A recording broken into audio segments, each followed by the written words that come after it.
Allahu Akbar, Allahu Akbar, Allahu Akbar, La ilaha illallah. أشهد أن لا إله إلا الله وحده لا شريك له. Praise be to God. I bear witness that there is no Lord but God and He has no partner.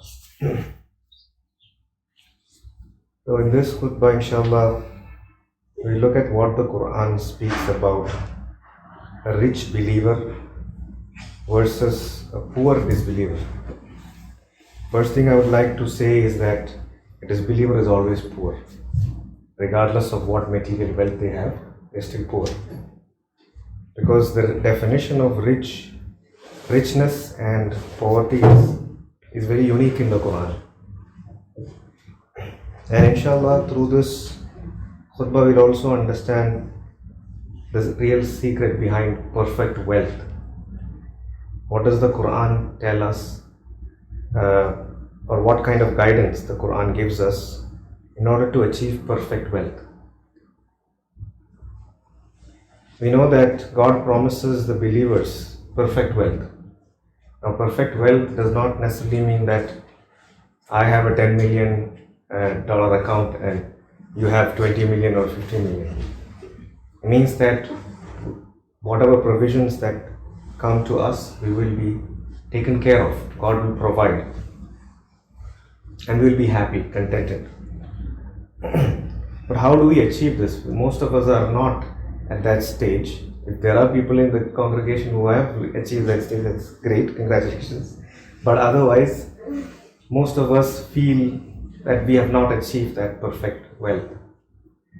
But for us to understand how to achieve it, we have to first understand what a rich believer is and what a poor disbeliever is. So who is a rich believer and who is a poor disbeliever? When we think about a rich person, the image that comes into our mind is of a person who has immense wealth. That's the image that comes into our mind. When we think about any billionaire, Bill Gates, Elon Musk, or anyone, what is the first thing that comes into our mind? We don't think about Tesla car. We think, oh, that guy, he's the richest person, or he's a very rich guy. We don't think about what they created or anything. A rich person, when we think, oh, they have a lot of money. He's a billionaire. So that's the first thought that comes into our mind. A rich person, according to our understanding, or the worldly understanding, is someone who has a lot of money, a lot of wealth. And when we think about a poor person, then we think about some countries where there's a lot of poverty, people are starving, they have no wealth, there's a lot of chaos. We may think about countries like Afghanistan or somewhere in Africa or in some parts of India. We may think of those places. This is the image. But what does Quran say about poverty and richness? What does the Quran speak in many verses? What does it say? When we look into it in different chapters of the Quran, we can see what God really means by richness. For example, in Surah 16, God teaches us what He really means by richness. 1675, God says, God cites the example of a slave who is owned and is totally powerless, compared to one whom we blessed with good provisions, from which he gives to charity, secretly and publicly. Are they equal? Praise be to God, most of them do not know. So God is actually explaining what He means by a rich believer by citing an example of a slave who is owned and is totally powerless compared to one whom we blessed with good provisions. So God is comparing two individuals. One is a slave, he has no capacity to be independent, he is dependent on someone, and he has no possessions, powerless, totally powerless. He's completely owned and subjugated by somebody, some persons or some corporation or whatever it may be. And then God gives the other side of another person where he has, God has blessed him with provisions. And this person is giving charity, secretly and publicly. So he is receiving provisions, he is giving out his provisions also. This is very important, we have to pay attention, because God doesn't say blessed with immense wealth or anything. He simply says blessed with provisions. So any provisions that comes to you is riches, right? If you receive, let's say, $5,000, $10,000, it's all money. But what makes a person rich is what you do with it. That's what the Quran is teaching us. Let's say someone is receiving 1 million dirhams, but he just keeps it and hoards it and does nothing with it. But somebody receives, let's say, only 10,000. He gives out 2,000 to feed the poor. According to the Quran, the rich person is the one who receives the 10,000 but does something noble with it. The other person is a poor person. He is really a poor person. Maybe his bank statement shows a huge amount, but according to the Quran, he is a poor person. So that is what God is teaching us here. It is not saying that someone who has a lot of money is a better person. It is simply telling us that it depends on what you do with it. If you are a person who simply keeps all your money to yourself, you are poor. According to the Quran, you are poor.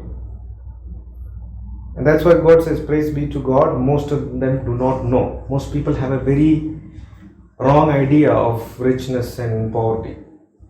People think that if you have a lot of material wealth, you're rich, but that's not what the Quran teaches us. And then in the very next verse, God says, and God cites the example of two men. One is dumb, lacks the ability to do anything, is totally dependent on his master. Whichever way he directs him, he cannot produce anything good. So a totally unproductive, dependent, submissive, controlled, owned person. Is he equal to the one who rules with justice and is guided in the right path? So God is giving us various layers of understanding of what God means by someone who has resources or rich.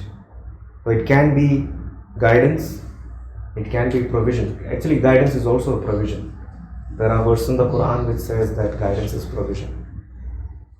Is he equal to the one who rules with justice and is guided in the right path? So regardless of what you possess, what you may not have, it is all about what you do with it. And that's what the Quran is encouraging. And do not be enslaved. There may be people who have a lot of money, but they are enslaved by their relationships, their friendships. They cannot do certain things because someone will be offended, so I can't do it. So that means that person is completely owned and controlled by someone. There are many people who have a lot of resources, but they don't do anything because they are being controlled. So that is the same thing of a poor person. The material wealth is of no use. It's not going to the people or for the benefit of them. In these verses, God teaches us that a person who is submissive, controlled and owned is not equal to a person who is resourceful, blessed and generous. You can be resourceful and blessed but not generous. So being generous and giving it out is important. Interestingly, in this verse, God does not say that a person is to be considered rich if he or she has a certain amount of income, possesses assets, investments, etc. Instead, what we see is that he defines richness by what one does with his or her provisions. So what makes you a rich believer is what you do with your provisions.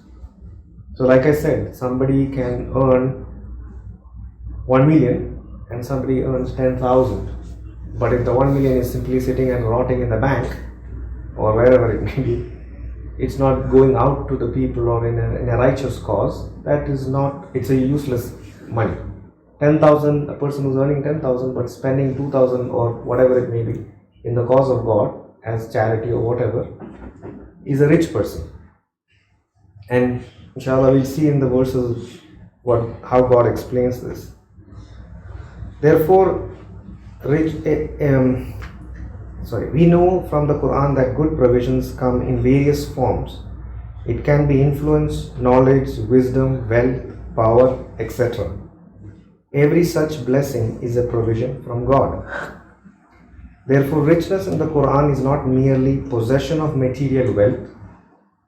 In Surah 11, verse 88, we see Shoaib speaking to his people. I'll read the verse. He said, "O my people, what if I have solid proof from my Lord? What if He has provided me with a great blessing?" Rizq. The word used is rizq, provision. "It is not my wish to commit what I enjoin you from. I only wish to correct as many wrongs I can. My guidance depends totally on God. I have put my trust in Him. To Him I have totally submitted." So here the provision that God gave Shoaib was guidance, gave him a great blessing. And in Surah 14:32 we see that crops, vegetables, fruits, anything that we produce from the earth is also a provision from God. In 14:32 God says, God is the one who created the heavens and the earth, and He sends down from the sky water to produce all kinds of fruit for your sustenance. He has committed the ships to serve you on the sea in accordance with His command. He has committed the rivers as well to serve you. So these verses teach us that God's provisions come in various forms. So what makes a rich believer? What are the characteristics of a rich believer? And this is something that we all have to aim. We can all work towards it. Work towards becoming a rich believer.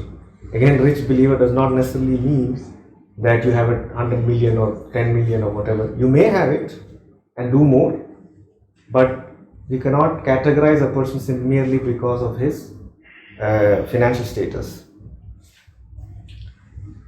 A rich believer, the number one trait of a rich believer is that he is a selfless giver. There is a verse in the Quran which explicitly says that the trait of a believer is that they give selflessly. Sometimes they need it more, or they may need it, but they still give it because they see someone else in need. So they don't want them to ignore them, so they give. The mere possession of provisions alone does not make one rich. It is important to note that one must spend from the provisions to enrich, enlighten, support, and uplift others, that is, in the cause of God. When you help people, poor people, you are actually striving in the cause of God. This sort of generous and selfless giving for the sake of God's pleasure is what makes a person truly rich. The characteristic of a rich person is that he is generous. God is rich, but what makes God rich? Because he is generous, he gives. God is not in need of withholding anything. He gives generously. Everything that we see around us are provisions from God.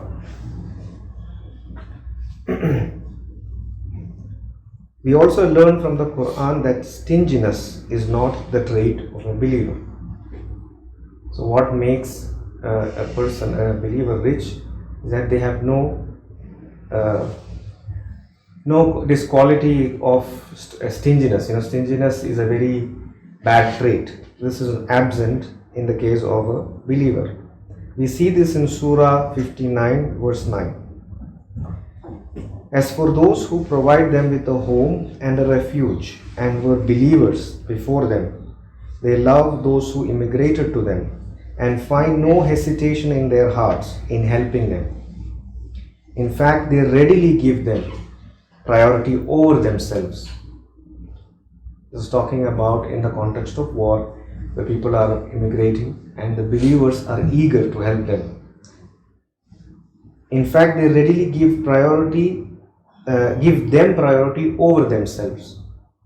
So they are more concerned about others or the people who are coming to them over themselves, even when they themselves need what they give away.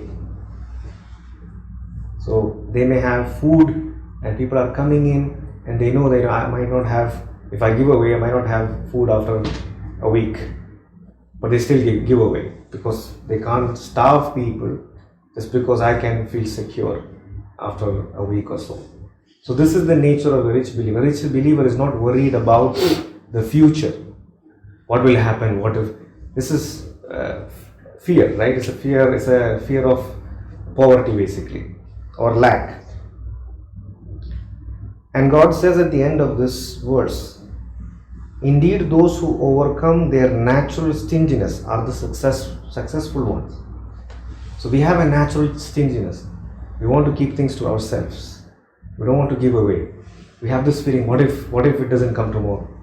What if I run out of money? What if I lose my job? What if I don't have income? What if the business goes? So this fear is what prompts us to keep everything to ourselves and not give away. Even times of difficulty, you would think it would make sense to us. Why should I send? What if the next 6 months I don't have enough food in my in my house? So if I give away food, I better not do it at all. But the Quran teaches us that we should not fall into this kind of stinginess. You're worrying about 6 months. Who knows you will be alive till that time? You can give now, give now. Of course, you cannot keep your own family hungry, but you give it with the hope that God will provide. So this kind of stinginess is very natural to most of us, or all of us, I would say. So we have to overcome this, and that's what the Quran says, that they are the successful ones. That there is a voice in your head telling, no, keep it to yourself, you might need it. But then you overcome it and say, no, God commands me to give to those who are in need. So this verse tells us or teaches us that believers are selfless givers. This is a trait of a believer. If you see a person who selflessly gives without fear of tomorrow, without fear of lack, that person is a believer. You can see it. It's a trait of a believer. Now we are all in different stages. Doesn't mean that everyone is selfless. I would say I'm not selfless all the time. But definitely it is something that we have to work towards. We have to remove that stinginess from ourselves. So this is the trait that we have to work for. God says they give out from their provisions, even they themselves need it. What does this tell us? This tells us that they have no fear of poverty or lack. They fully believe that provisions come from God and that God can and will provide for them regardless of the circumstances. So the believers are hopeful. They know, okay, I have enough now. It looks like I may not have it for the next 6 months, but that's next 6 months. Maybe God will definitely provide. So there is a matter of trust and belief in God that we have to develop. And this is when we become a mu'min, a believer. Now we may be in the stage of a submitter. A mu'min is someone who has no doubt. So all the doubts have gone. They just know that God will give me provisions. I will not starve to death. I don't have to worry. God will take care of me. So when you achieve that level of belief, you've become a mu'min, a believer. So this is the trait. When we work towards it, we get better at it. They fully believe that provisions come from God and that God can and will provide for them regardless of circumstances. A believer knows that God controls provisions. Even if it is a very bad situation, outside you might look and say, everything is going to collapse now, we better hoard everything. But if you're a believer, you know your provisions are controlled by God. So even if it is horrible out there, if God wants to send you food, you're going to get food. If He wants to send you money, you're going to get money. If He wants to give you good health, He is going to give you good health, even if there is a COVID pandemic going on there. If He wants to protect you, He is going to protect you, regardless of how bad it may be. People may be dying in the hospitals now, but you are healthy. Alhamdulillah. That's because God is giving you, providing you with good health. So that should tell us that regardless of the circumstances, you may have just walked across the street with 10 people with COVID positive, but you may not have caught it. Why? Because that's what God wants to give you. He wants to give you good health. So regardless of the circumstances around you, a believer has to believe that God can and will provide at all circumstances, regardless of the circumstances. And that is when we are able to overcome our natural stinginess. Otherwise, we are always afraid. We are always stingy. We are always afraid of tomorrow. What will happen tomorrow? What will happen tomorrow? And this is because, and this God calls these people the successful ones. They are the ones who have succeeded. You can read all the Quran you want, you can do all the Salah you want, you can do all the Ramadan and fasting and everything, but if your soul is not growing, that means those are of no use. Your worship practices are not benefiting you. Perhaps you didn't understand what they are meant for. So, when our souls expand, we are able to overcome our stinginess. This is because their souls have expanded to the point that they have absolutely no doubt that God's provisions will come. This is the trait of a rich believer. This is the mindset of a rich believer. They have no fear of lack. Now the second one is, a rich believer is also one who is balanced and responsible in the management of his or her resources. We know that yes, we don't fear of poverty, we don't fear of lack, but doesn't mean that we just throw away money. Yeah, that's not trusting God, that's testing God, basically trying to test God. So that is why God teaches us that there is a fine balance. A rich believer is also one who is balanced and responsible in the management of his or her resources. We see this in Surah 17 verse 29, where God says, "You shall not keep your hand stingily tied to your neck." Like you are so scared that you will not spend anything. You are becoming so selfish, you want to keep all the resources to yourself. And then God says, "Nor shall you foolishly open it up." Like without no sense, just someone comes and asks, okay, give away. Someone comes and asks, okay, give away. Just without any good reason or good wisdom, just giving away your resources. That is also an irresponsible behavior, because let's say you are a family man and you have a wife and kids to take care of, but if you are a person in the habit of just giving away money, your wife and kids will suffer. Yes, because you're just giving away money. So that is why God says, nor shall you foolishly open it up. Moreover, if you open it up like that, people are going to abuse you. People are going to take advantage of you. Whatever was supposed to go to your kids or your family or something will be taken away by someone. They're going to take advantage of you. So this is the reason why God says, do not foolishly open it up. Use your hikmah, use your wisdom. Why they are asking me money? If I give them money, will they use it in a good cause? Will they become lazy? Am I contributing to laziness? Or am I encouraging them to do something good? Am I, removing or helping people from poverty? Or am I making them more poor? Now there are people who just foolishly give money away to some of their poor relatives, and they will always remain poor. Why? Because they just eat. They don't want to work. I've seen people like this. They will never work.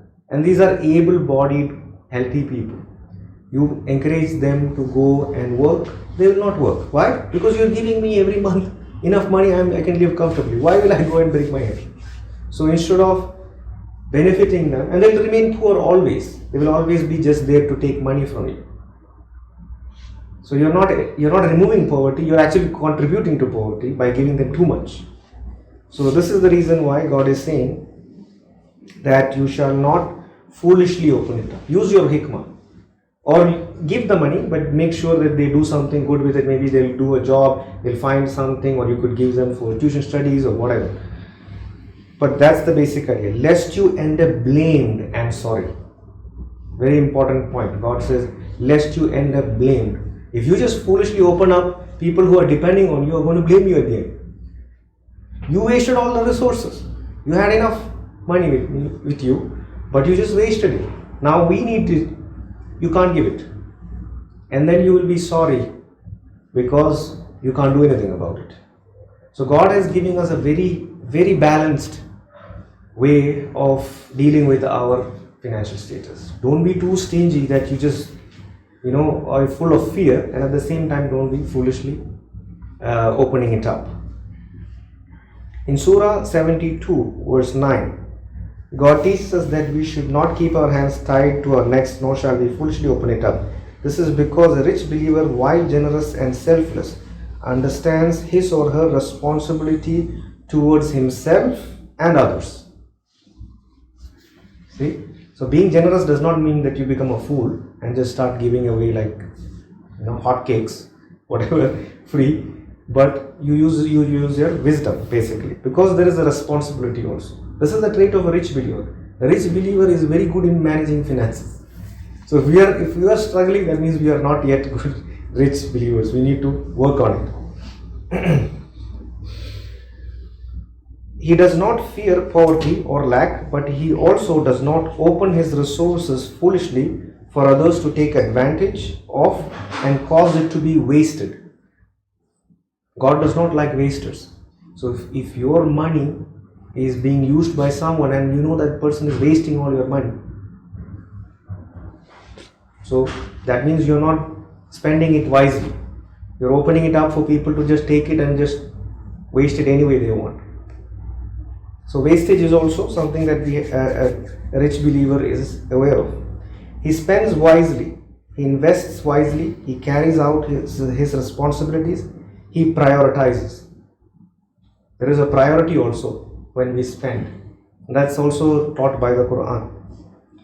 This is also why we see when God speaks about charity, He gives us a list of people who must be prioritized. It doesn't say give and just leaves it there. God gives us a priority. You have to give priority to this people first, this people, then this people, then this.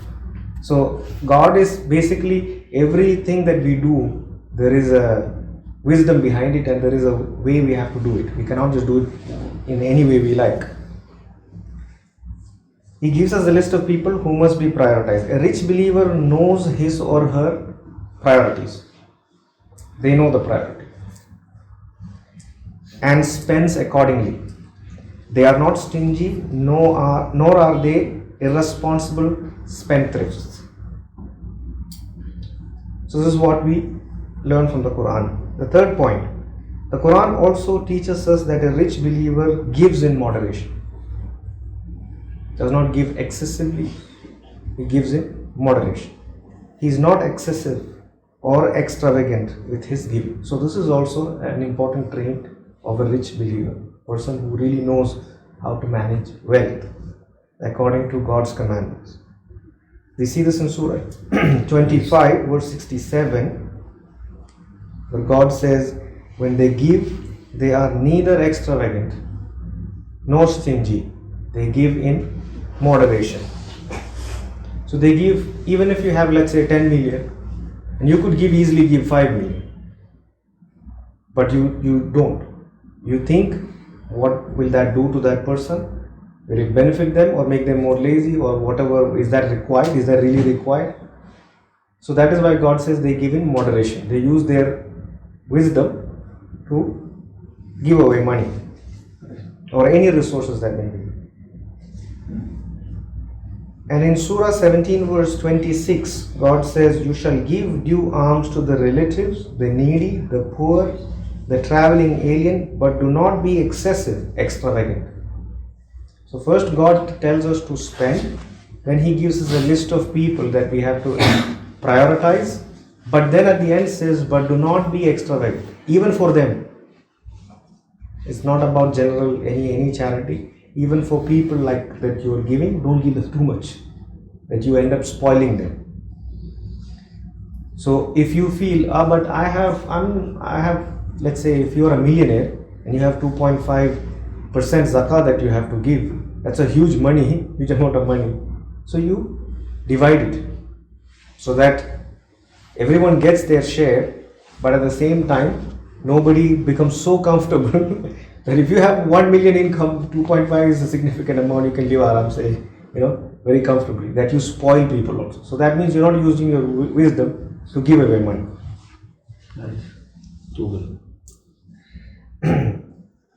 A rich believer, the fourth point is, a rich believer is also fully aware that his possessions are only from God and that God provides to those He chooses without limits.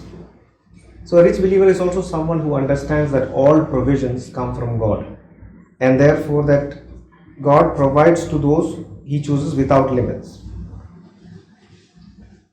There is a verse, Surah 3, verse 37, where Maryam is speaking, where she says, her Lord accepted her a gracious acceptance and brought her up a gracious upbringing under the guardianship of Zachariah. When Zachariah entered her sanctuary, he found provisions with her. He would ask, Mary, where did you get this from? She would say, it is from God. God provides for whomever He chooses without limits. So here Mary is receiving blessings from God, and she is fully aware that God is providing, and she is acknowledging. When somebody asks them, who is providing you? The believer openly says that it is coming from God. It is from God. Inshallah, we'll look further in the next verse. Tubul Allah, repent. Alhamdulillah, shadu an la ilaha illallah wahdahu la sharika lah.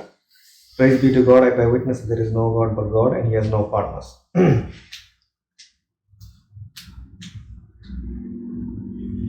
So a believer is fully aware that all provisions come from God, and this is what we saw in Surah 3 verse 37.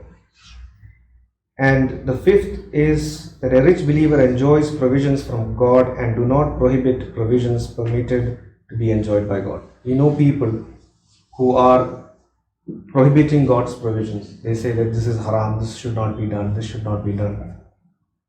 But a rich believer, God says that God has given permission to enjoy. So if you have a lot of money, you want to do something, you want to go on a holiday, God doesn't say you shouldn't go to holiday.